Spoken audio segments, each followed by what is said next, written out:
Hello friends, good morning. आज हमारा जो टॉपिक है वो है scores of the confusion matrix, क्योंकि लास्ट हमने कन्फ्यूज़न मैट्रिक्स के बारे में पढ़ा था एंड कि कन्फ्यूज़न मैट्रिक्स एवेलुएशन में किस तरीके से पार्टिसिपेट कर रहा है एंड आपको क्या बताता है। एंड नाउ आज हम कन्फ्यूज़न मैट्रिक्स की मदद से कौन कौन से स्कोर्स या हमें कैसे पता चलता है कि आपका कन्फ्यूज़न मैट्रिक्स जो है वो कितना सही है, कितनी सही प्रेडिक्शन दे रहा है। तो कन्फ्यूज़न मैट्रिक्स के अंदर वी हैव अ 4 थिंग्स, ठीक है। 4 स्कोर्स हैं या 4 सब मैट्रिक्स हैं। The first one is accuracy and the second one is we have a precision and the third one is recall and the last one is F1 score, right. तो precision मतलब आपका model कितना सही है। जब आपका data बिल्कुल balanced है तो then we use the accuracy, that is आपका डेटा जो है वो कितना सही है। तो accuracy, the first one is accuracy, जिसमें हमारे पास आपका जो फॉर्मूला रहता है दैट इज़ आपके मॉडल ने कितना सही प्रिडिक्ट किया है, जिसमें पॉजिटिव और नेगेटिव केस दोनों आएंगे। तो हमें पता है पॉजिटिव केस जो सही थे वो टीपी होता है and negative case is the TN. So it should be divided by the all the 4 ratios, that is TP plus TN plus FP plus FN. So this is the accuracy when we have a balanced data, right? So when you have a balanced data then we have this one like accuracy कि आपका कितना सही है। That is, इसको learn करने का तरीका ये है, दैट इज़ द ए से आप याद रखोगे that is the actual reality, right. तो एक आपको ये मैंने एक रिमेंबर पॉइंट्स दे दिया है कि आप कैसे याद रखते हैं। तो एक्चुअल में कौन कौन क्या क्या सही था, टीपी सही होते हैं and true negative is the correct one, तो जो उसने प्रेडिक्शन की है। तो आप ए एक्चुअल से याद रखेंगे। The second one is precision. Precision में आपको पॉजिटिव, पी का मतलब क्या है, इसको याद कैसे रखना है, दैट इज़ पी को पॉजिटिव से याद रखना है।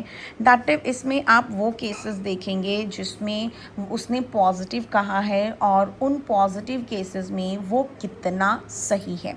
तो like TP is the true positive and out of उसके पॉजिटिव केसेस कौन से थे, TP प्लस FP, राइट। तो इट मीन्स इसमें सारे पॉजिटिव केसेस आते हैं, ठीक है। पॉजिटिव से याद रखोगे आप ऑल द पॉजिटिव केसेस, जिसमें हमारे पास क्या है, दैट इज़ नीचे ट्रू पॉजिटिव, फॉल्स पॉजिटिव जिसको उसने पॉजिटिव कहा। Out of the positive prediction में से दैट इज़ हमारे पास कितने सही प्रेडिक्शन उसने किए हैं। तो ये प्रिसीजन तब हमें करना होता है जब आप फॉल्स पॉजिटिव को बहुत कम करना चाहते हैं, कि जब आप उसको रिड्यूस करना चाहते हैं। The third one is recall. तो वी हैव अ रिकॉल। तो रिकॉल का मतलब क्या होता है, याद करना, है ना, याद।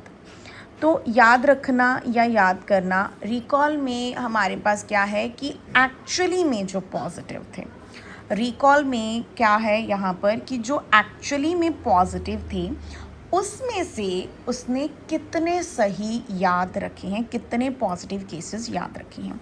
तो ऊपर तो अगेन ट्रू पॉजिटिव केसेस आएगा, ठीक है। एंड नीचे जो एक्चुअल में पॉजिटिव केसेस थे, एक्चुअल में पॉजिटिव केसेस थे, एक्चुअल में पॉजिटिव केसेस थे। तो एक्चुअल में जो पॉजिटिव केसेस थे वो आपके पास एक टीपी था और एक FN था। FN मीन्स दैट इज़ जिसमें फॉल्स नेगेटिव उसने नेगेटिव कर दिया मॉडल ने, जबकि असल में वो पॉजिटिव था। तो रिकॉल में हम अपने एक्चुअल में जो पॉजिटिव केसेस होते हैं वो ध्यान देते हैं, कितना उसमें कितना वो सही है, ठीक है। और ये आप तब यूज़ करते हैं जब आपको फॉल्स नेगेटिव को रिड्यूस करना होता है। The last one is F1 score. F1 stands for the functional score. तो ये एक्चुअली क्या है, that is the balance, that is the combination of the precision and recall. Recall and precision both properties जो हैं वो इसके अंदर हैं, ठीक है। And this is also the mean, harmonic mean, इसमें हम हार्मोनिक मीन बोलते हैं इसके फॉर्मूले में, राइट। हार्मोनिक मीन मन इसका फॉर्मूला प्रिसीजन और रिकॉल से बनता है 2 into that is precision into recall divided by P plus R, जिसमें प्रिसीजन है, R is the recall, right. तो this is the F1 score. जब आपका बैलेंस बहुत ही जब आपका डेटा जो है वो बहुत ही, this is for also for this is for unbalance, बहुत ज़्यादा अनबैलेंस्ड आपका डेटा है एंड यू डोंट नो कि विच वन इज़ इम्पॉर्टेंट और which one should you FP को रिड्यूस करना है या F1 को रिड्यूस करना है। When you are not sure about your data then we use the F1 score, जो प्रिसीजन और रिकॉल को मिलाकर जोड़कर बनता है, ठीक है। सो आई होप कि आपको ये जो एक्यूरेसी, प्रिसीजन, रिकॉल या F1 स्कोर क्या होता है और इसको कैसे लर्न करना है, तो ये अच्छे से समझ आया होगा। So see you in the next lecture. Thank you.